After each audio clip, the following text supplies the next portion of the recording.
Hoy, en el plató de redacción médica, está con nosotros Domingo Sánchez. Domingo es representante nacional de la Vocalía de Médicos Jóvenes y Promoción de Empleo de la Organización Médica Colegial, además de presidente del Comité de Empresas del Servicio Murciano de Salud. Domingo, residente de quinto año de Oncología Médica en el Hospital Clínico Universitario Virgen de la Risaca de Murcia, ha estado presente en las reuniones que los representantes de los aspirantes a plaza en MIR y resto de la formación especializada han mantenido con miembros del Ministerio de Sanidad para abordar la polémica del sistema de elección y adjudicación. Él, al igual que el resto del colectivo sanitario, ha manifestado que este sea a tiempo real y con garantías para todos los aspirantes. Abordaremos esta polémica con Domingo, además de otras cuestiones, como la propuesta de los médicos españoles para crear un sistema Erasmus para los MIR o las condiciones a las que actualmente se enfrentan los residentes.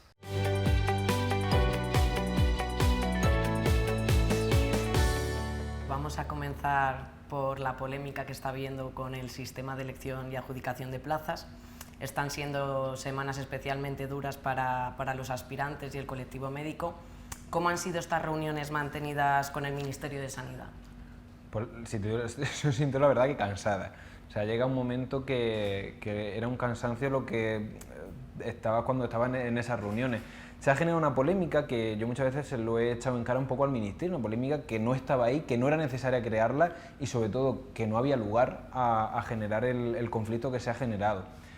Primero por dos partes, primero porque si se cuenta con la profesión, sanitaria, profesiones médicas en general, las cosas salen más fáciles, estamos un poco para echar una mano, para ayudar, para transmitir aquello que la profesión cree que es lo sensato, lo adecuado.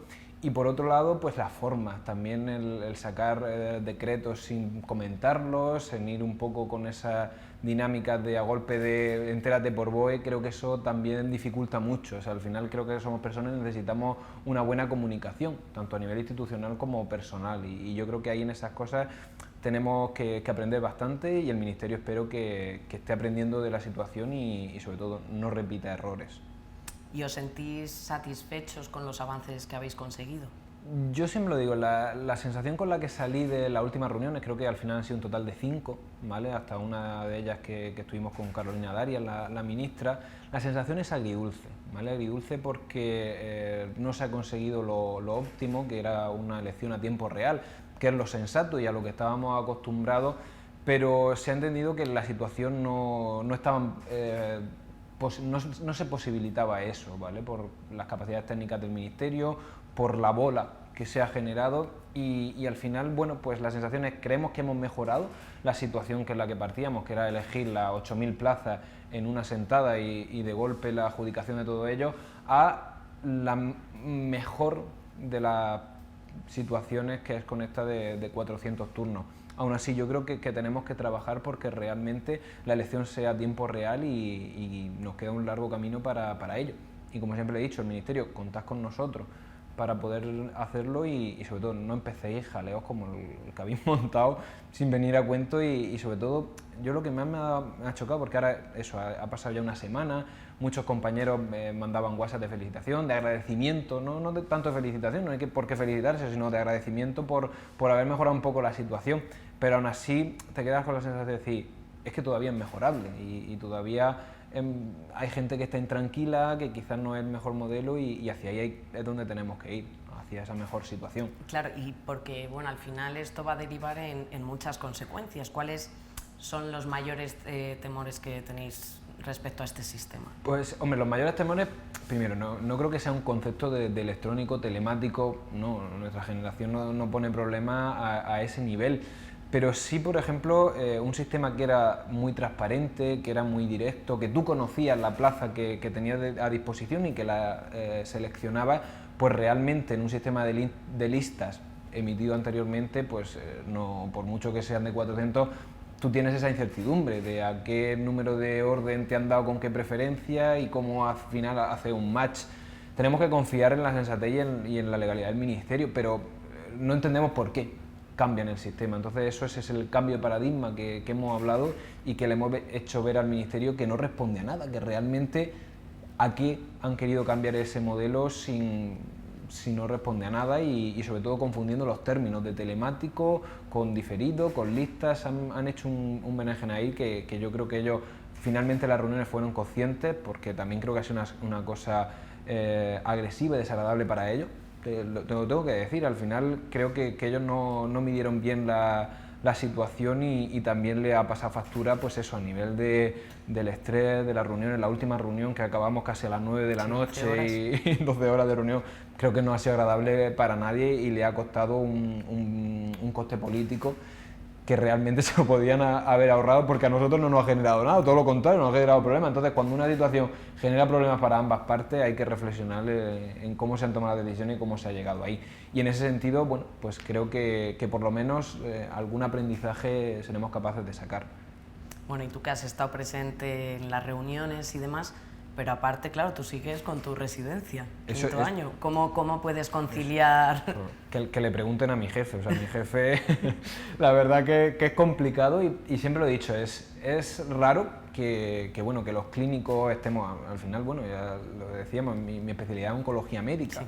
Una especialidad pues eminentemente clínica, con una dedicación bastante importante, con una relación muy especial entre el paciente y el médico. Pero yo muchas veces lo digo, gracias a esa potencia de mi calidad profesional puedo explicar las cosas con mayor sensatez y sobre todo yendo a lo pragmático. O sea, no tenemos tiempo que perder, no podemos generar conflictos, no podemos eternizarnos en los problemas, sino que hay que ser conscientes, resolverlos y seguir. O sea, que yo creo que lo que tenemos que hacer es muchas veces, cuando hay un conflicto, irnos a la base, a ver cuáles eran tus intenciones, cuáles son o cuáles crees tú que podría ser la mejor solución y construir desde ahí. Yo creo que es así un poco, al final, esa pequeña clave del éxito que hayamos podido tener y que es un poco la función que hemos intentado transmitir desde la OMC y desde la institución profesional a la que he representado.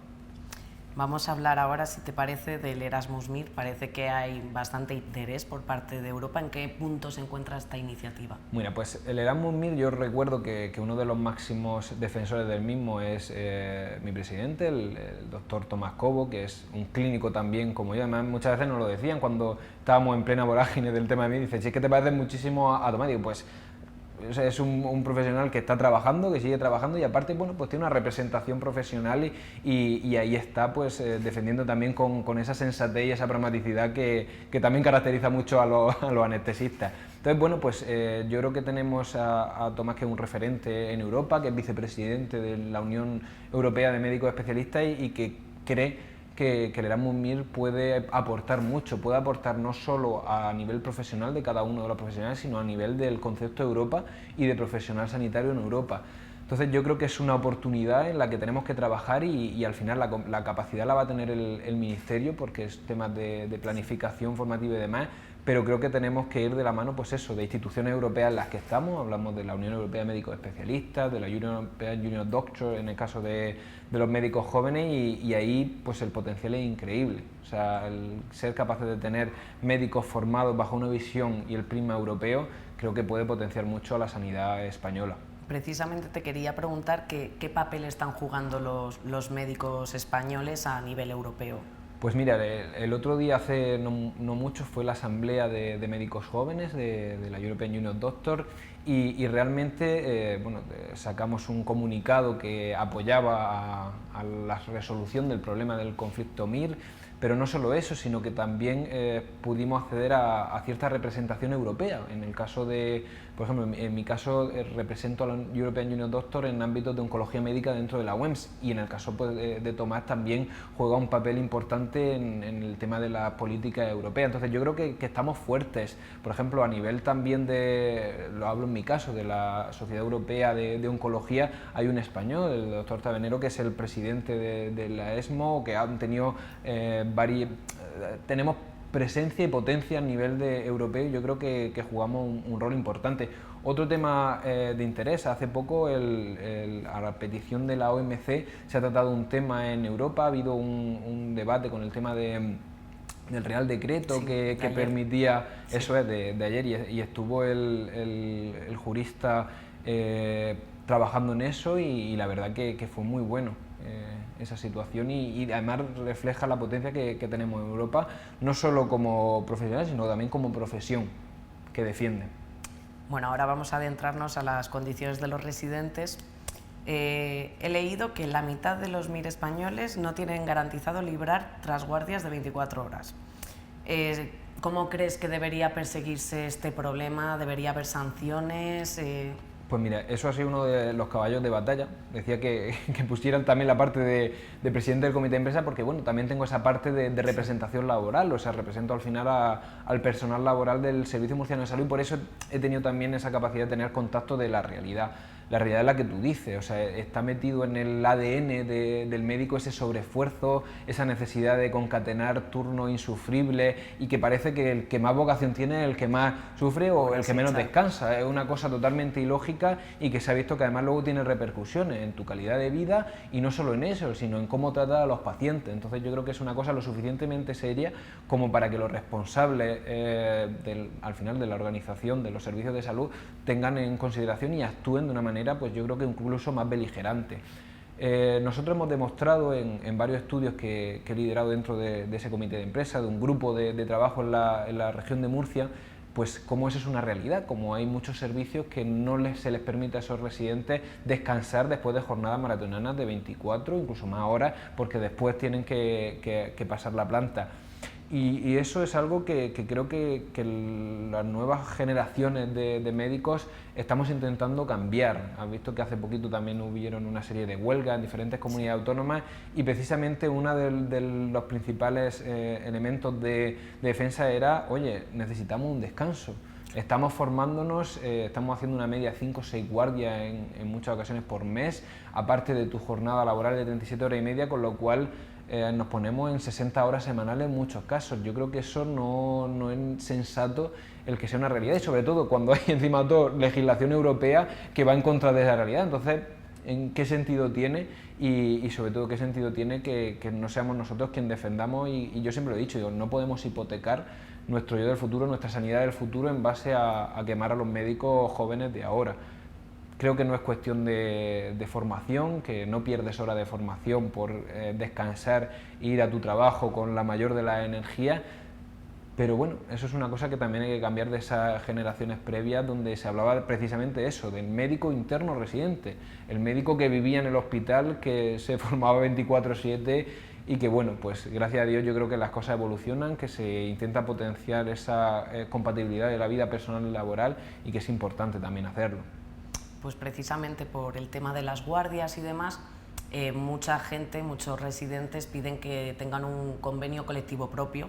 De hecho, creo que en Murcia está, y quería saber si se ha paralizado su extensión al resto del Mira, país. Te comento, todo esto empezó también, pues eso, cuando yo creo que, no sé si llevaré alrededor de 2 años de presidente del comité de empresa. El presidente del comité de empresa o los comités de empresa son órganos, la verdad que están ahí, a nivel legislativo tienen su potencia, pero debido a también la casuística que tú tienes en el hospital, pues normalmente o te enteras tarde y empiezas tarde a participar de estos órganos o realmente es difícil compaginarlo lo que tú decías, tu actividad de representación, con formarte, con estudiar, con prepararte los casos y es difícil. Pero ahí nos dimos cuenta de una situación, la verdad que compleja, es decir, el residente, la legislación que lo ampara está un poco a caballo, o sea, nosotros no somos estatutarios, somos personal laboral de los servicios de salud, de los pocos que hay con esa conceptualización, y por tanto la aplicación legislativa que se nos debería dar es la de un convenio colectivo específico, o si no, tirar del convenio de los trabajadores. Pero claro, por la casuística muchas veces se asemeja más al de los estatutarios. Pues ahí es donde quisimos trabajar en base a ese convenio específico para adecuar nuestra realidad y sobre todo pues mejorar esas condiciones laborales que creo que son distintas también al personal estatutario y que tienen que ir un poco en la línea de nuestra condición como personal laboral y al final nuestro día a día que es muy distinto. Bueno, otra de las pretensiones del colectivo para mejorar estas condiciones, el tema salarial. ¿consideras que se deberían equiparar los salarios independientemente de la comunidad autónoma en la que estés realizando la residencia? Yo creo que se debe homogeneizar, pero no solo eso, sino que debemos dejar atrás, que yo creo que es parte de esa precariedad y al final ese abuso en horas de trabajo extraordinario, como son las guardias, el que al final tu sueldo no dependa más de la mitad de un concepto que es extraordinario, en tanto en cuanto son horas de más que tú haces.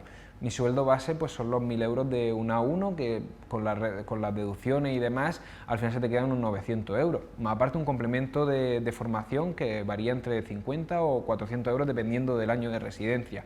¿Qué hablamos? Pues que probablemente yo de R5, con la responsabilidad que tengo, una jornada de 37 horas y media al mes, puede ser alrededor de 1.000 euros. Claro, el resto de sueldo me lo tengo que hacer con horas de guardia, con lo que implica. Entonces, claro, cuando tu sueldo depende en tanta medida a esa jornada extraordinaria, que es lo que te permite, bueno, pues subir un poquito los sueldos, y aún así no se asemejan ni a la media europea, pues claro, hay un problema de conceptualización y que permite eso, pues al final el utilizarnos como mano de obra barata, y se ha visto en muchas situaciones y principalmente en las huelgas estas que te he dicho, donde encima de todo la administración ponía servicios mínimos en muchos casos del 100%, con lo cual era algo que en la cabeza no terminaba de entender. O sea, estamos formándonos y en parte no está pagando para eso, pero luego somos servicios mínimos.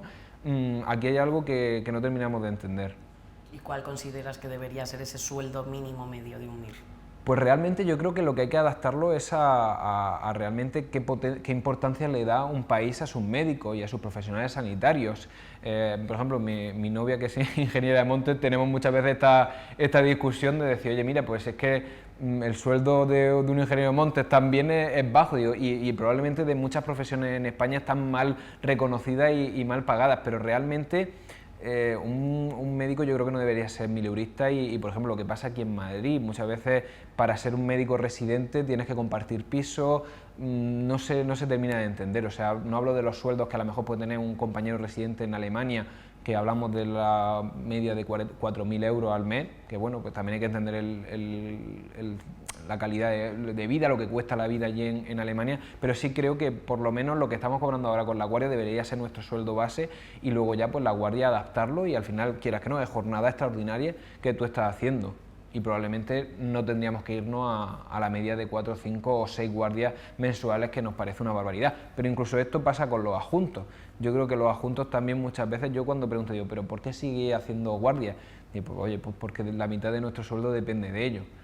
Entonces, bueno, pues realmente creo que hay que darle una vuelta al tema de retribuciones en el Sistema Nacional de Salud y adecuar eso a una mejor, porque creo que al final va a mejorar la calidad que estemos dando. O sea, simplemente por eso, no hablo solo de la parte de que me parezca o compare con Europa, no, sí, creo que mejoraría la calidad, permitiría incluso que más gente estuviera dentro del Sistema Nacional de Salud, y al final es una decisión política.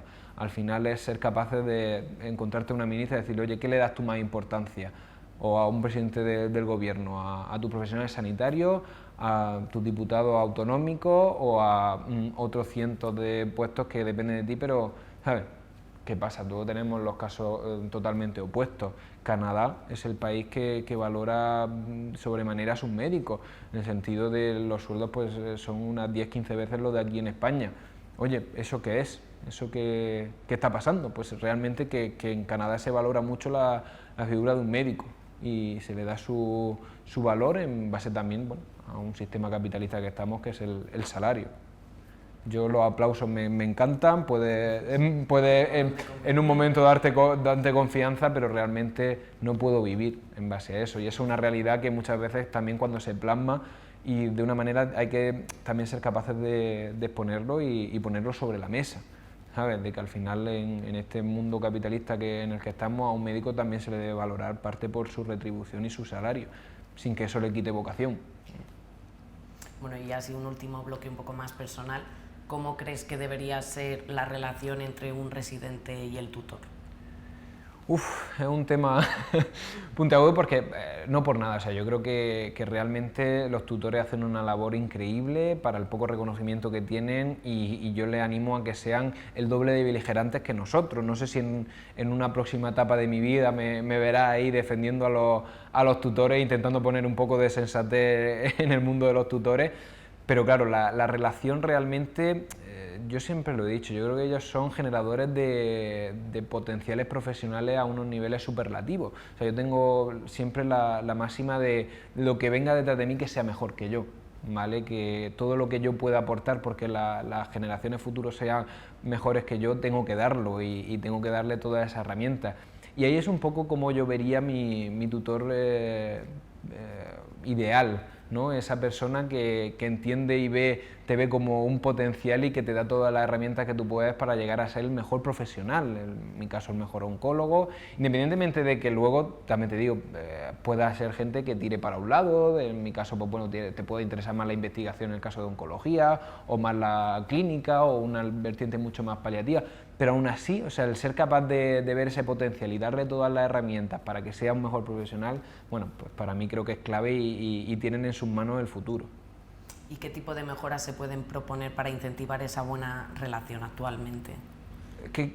O sea, yo creo que primero no es una relación con nosotros, la relación normalmente residente-tutor suele ser buena, pero yo creo que es la relación tutor-administración, tutor-reconocimiento, tutor-jefe de servicio. Muchas veces, pues, si tú quieres valorar algo, tienes que reconocerlo.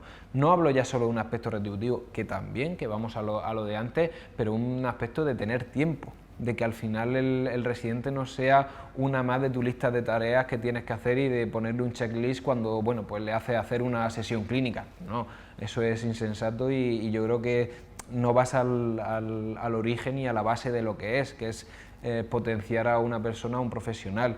Entonces, bueno, pues ahí es donde creo que se debe trabajar, ¿no? En también darle esa herramienta a los tutores y hacerlos que crezcan a la vez que crecen con sus residentes. Yo creo que ese es un elemento clave y bueno, que si en un futuro siguen en esa línea hay que estar de la mano y yo creo que los residentes estamos por potenciar lo que los tutores pueden llegar a ser y todo lo que nos pueden aportar.